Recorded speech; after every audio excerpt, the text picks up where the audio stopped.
Bangladesh cricket বোর্ডের সভাপতির পদ হারানোর পর দেশ ত্যাগ করেছেন ফারুক আহমেদ। পদ হারানোর পর থেকে তার ফোনও বন্ধ ছিল। তার দেশ ত্যাগের এমন সংবাদ ছড়িয়ে পড়ার পর প্রশ্ন উঠেছে, পদ হারানোর সঙ্গে সঙ্গে কেন দেশ ত্যাগ করতে হয়েছে ফারুক আহমেদকে? তবে তিনি কি দুর্নীতির সঙ্গে জড়িয়েছেন? বিভিন্ন মহলে উঠেছে এমন প্রশ্ন।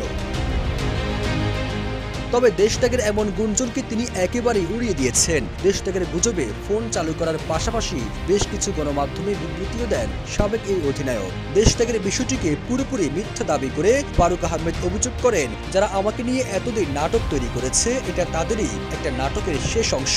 আমি দেশে আছি, গুজবে কান দেবেন না। এদিকে পদ হারানোর পর ফারুক আহমেদ বিষয়টি আইসিসির সভাপতি জয় শাহকে জানিয়েছেন। একই সঙ্গে পদচ্যুতির ঘটনাটি বিশ্ব ক্রিকেটের নিয়ন্ত্রক সংস্থার কয়েকজন পরিচালককেও জানিয়েছেন। ফারুক আহমেদ জানান, আমার সঙ্গে অন্যায় আচরণ করা হয়েছে। আমি আইসিসিকে জানিয়েছি, 2-1 দিনের মধ্যে বিসিবিতে চিঠি আসবে। এই ঈদে জামা জুতো অ্যাকসেসরিজের ডিসকাউন্ট।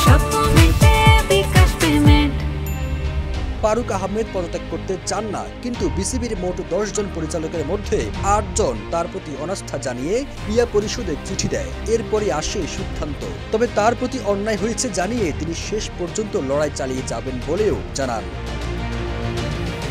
এদিকে জাতীয় ক্রিকেট দলের সাবেক অধিনায়ক আমিনুল ইসলাম বুলবুল ঢাকা এসেছেন। ফারুক আহমেদের পদত্যাগের গুঞ্জনটা উঠেছিল কয়েকদিন আগ থেকেই। তবে সেটা জোরালো হয় যখন হঠাৎ করেই ঢাকায় আসেন বুলবুল। হঠাৎ তার ঢাকায় আসার কারণ বিসিবির সভাপতির দায়িত্ব নেওয়া। বেসরকারি একটি গণমাধ্যমকে দেওয়া এক সাক্ষাৎকারে বুলবুল জানান, মাস দেড়েক আগে বিসিবির সভাপতি হওয়ার প্রস্তাব দেওয়া হয়েছিল। আমি প্রস্তাব পেয়ে রাজি হয়েছি।